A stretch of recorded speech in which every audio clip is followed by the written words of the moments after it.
Welcome to the next topic of Indian contract act 1872।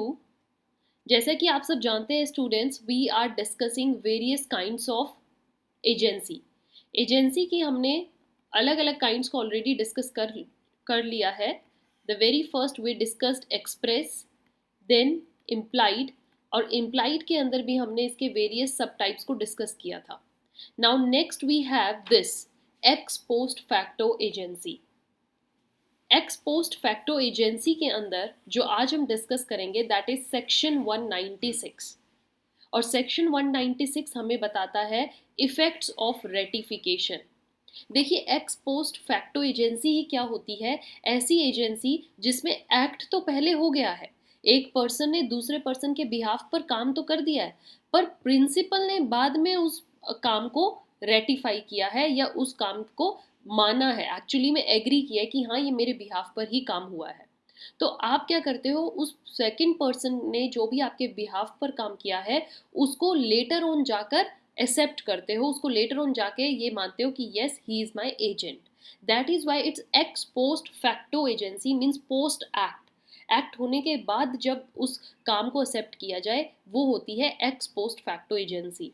तो इसीलिए आज इस सेशन में हम डिस्कस करेंगे इफेक्ट्स ऑफ रेटिफिकेशन, कि अगर एक पर्सन लेटर ऑन जाकर उस काम को रेटिफाई करता है तो उसका क्या असर होता है, क्या कंडीशंस नेसेसरी हैं रेटिफिकेशन होने के लिए। Section 96 is very important students. तो जो भी इंडियन कॉन्ट्रैक्ट एक्ट को जुडिशरी के लिए प्रिपेयर कर रहे हैं, सेक्शन 196 को ध्यान में लेकर चलना है। Okay, let's start this session.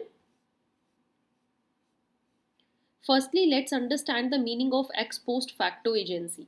क्या कहती है ये? The agency bye subsequent authority, वो अथॉरिटी या फिर ratification is called x post facto agency. Subsequent authority द्वारा रेटिफिकेशन किया जाना कोई भी एक्ट, वो एजेंसी को क्या कहलाता है? Ex post facto agency. अब इसके अंदर क्या जरूरी है कि right of the person as to act done for him without his authority. अगर एक पर्सन के बिहाफ पर काम किया गया है दूसरे पर्सन द्वारा तो उसमें उसका क्या राइट्स हैं। इफेक्ट ऑफ रेटिफिकेशन, वो रेटिफिकेशन कब करेगा? अब एक सपोज एक बात मान के चलिए, ए है, ठीक है, और ये बी है। ओके, बी ने सी के साथ कोई डील करी है और वो ए के बिहाफ पर करी है। ए को बी इसका कुछ पता नहीं है, बट बी ने सी के साथ डील कर ली है और वो किसके बिहाफ पर करी? ए के बिहाफ पे। अब जब ए को इस डील के बारे में पता चलता है तो ए के पास देखिए दो ऑप्शन है, या तो वो इस चीज को रिजेक्ट कर दे, I don't know nothing about this, I have not given any authority to be, okay, कि वो मेरे बिहाफ पर कुछ काम करे। या फिर दूसरी सिचुएशन ये हो सकती है कि ए बी के काम को रेटिफाई कर दे, एक्सेप्ट कर ले। ठीक है, अगर उसने मेरे नाम पर आपके साथ कोई डील की है, मैं एक्सेप्ट करता हूँ, हाँ वो मेरा एजेंट हुआ। ये लेटर ऑन बात है। तो यहाँ पर अब सेक्शन 196 से ही बताता है कि प्रिंसिपल, ये जो पर्सन है ए, इसका क्या राइट बनता है। अगर इसके नाम पर कोई पर्सन कुछ एक्ट कर रहा है, इसके बिहाफ पर कर रहा है, तो इसके पास क्या क्या हक दिए गए हैं 196 में। इफेक्ट ऑफ रेटिफिकेशन क्या होता है, what are those conditions. All right, so ये समझना बहुत जरूरी है। Let's understand what this says, that where acts are done by one person, एक पर्सन द्वारा अगर काम किया जा रहा है behalf of the other person, दूसरे पर्सन के लिए, दूसरे पर्सन के बिहाफ पर, बट विदाउट हिज नॉलेज। ये जरूर ध्यान में रखिएगा कि उस पर्सन को कोई नॉलेज नहीं है, ना अभी उसने कोई अथॉरिटी दी है। जैसे ए को ना तो नॉलेज थी, ना ए ने बी को कोई अथॉरिटी दे रखी थी, भैया तू जाके मेरे नाम पर डील कर। बट लेटर ऑन ए ही में इलेक्ट टू रेटिफाई, वो इलेक्ट कर भी सकता है या फिर डिसोन कर सकता है, मना भी कर सकता है। बट अगर वो रेटिफाई कर लेता है, इफ रेटिफाइज, तो same effects will follow as if they had been performed by his authority.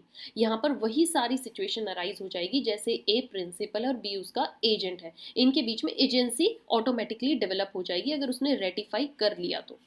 Understood? That's why यहाँ पर नेम इसका ये अलग काइंड ऑफ एजेंसी है, ex post facto agency. Now let's understand the conditions for ratification. क्या क्या condition होनी जरूरी है, मतलब ए जो प्रिंसिपल है उसको उसके क्या राइट्स दिए गए हैं। The very first you can see here is the contract must be made on behalf of the person who subsequently ratifies. जो यहाँ पर रेटिफाई करेगा, जैसे ए है, ए रेटिफाई तभी करेगा अगर वो काम उसी का बिहाफ पर किया गया हो। मतलब बी ने अगर सी के साथ डील करी है तो अगर उसने ए के नाम पर करी है तभी ए रेटिफाई करेगा। अब बी ने सपोज कर दी डी के नेम पे, तो ए का क्या लेना देना है इस कॉन्ट्रैक्ट से? नथिंग। दैट्स वाई यहाँ पर ये बोला गया है that it must be made on the behalf of the person who will subsequently ratify it, and this we will understand through a case. तो आइए रीड कीजिए मेरे साथ। इन केले वर्सेस ड्यूरेंट, इस केस में क्या था, A was authorized by P, P principal है और ए एजेंट है। ये थोड़ा वो हो गया है, इसको रिवर्स कर लीजिए। P is the principal, A is the agent. Agent wheat खरीदने जाता है और पी के बिहाफ पर खरीदता है, और पी ने बता रखा है इतने पर्टिकुलर प्राइस पर खरीदना है, बट ए जब डील करता है तो उसको उस प्राइस पर नहीं मिलता, राइट। तो यहाँ पर क्या होता है, A agreed with X to buy wheat at a higher price. A X जिससे खरीदने थे उससे एग्री कर लेता है कि चलो थोड़े ज़्यादा में दे दो, मैं पी को बाद में बता दूंगा। लेकिन वो ये बात बी पी को बताता ही नहीं है कि मैंने इससे ज़्यादा प्राइस पर खरीदे हैं। अब लेटर ऑन क्या होता है, पी रेटिफाइड दिस कॉन्ट्रैक्ट। जब पी को पता चलता है कि उसने ये ज़्यादा प्राइस पर खरीद रखे हैं तो वो इस चीज़ को रेटिफाई कर लेता है, एक्सेप्ट कर लेता है। दो द प्राइस जो था वो हायर था, स्टिल वो एक्सेप्ट कर लेता है, बट सब्सिक्वेंटली वो डिक्लाइन करता है to take the delivery from X, कि मैं एक्स से डिलीवरी नहीं लूंगा।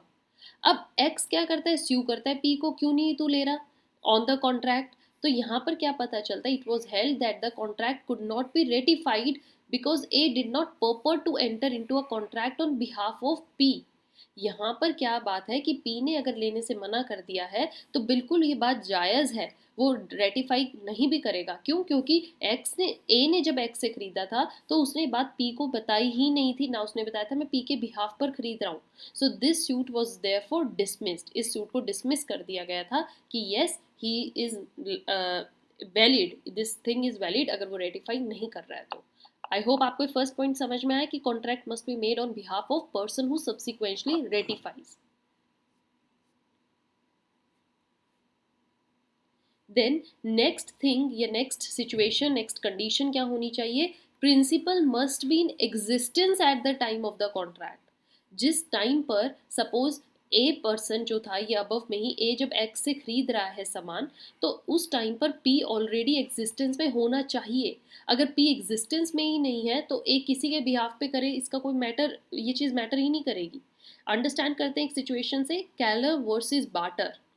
इस केस में क्या हुआ, ए जो पर्सन है he enters into the contract with x, के साथ एक कॉन्ट्रैक्ट में आता है, और किस चीज़ के बिहाफ पर, एक कंपनी के बिहाफ पर, कि मैं इस कंपनी का एजेंट हूँ।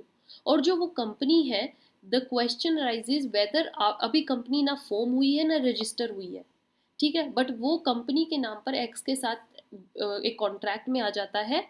इट, अगर कंपनी देखिए फॉर्म हुई होती, रजिस्टर्ड हुई होती, उसकी एग्जिस्टेंस होती, तो वो रेटिफाई कर सकती थी, बट बिकॉज रेटिफिकेशन के लिए प्रिंसिपल का होना ज़रूरी है, और जिस डेट को ये कॉन्ट्रैक्ट हुआ था ए का एक्स के साथ, कंपनी एग्जिस्टेंस में थी ही नहीं, ठीक है, कंपनी एग्जिस्टेंस में ही नहीं थी, it was just on the papers, but अभी तक एग्जिस्टेंस में नहीं आई थी। तो it was held that in that circumstances A would be liable personally.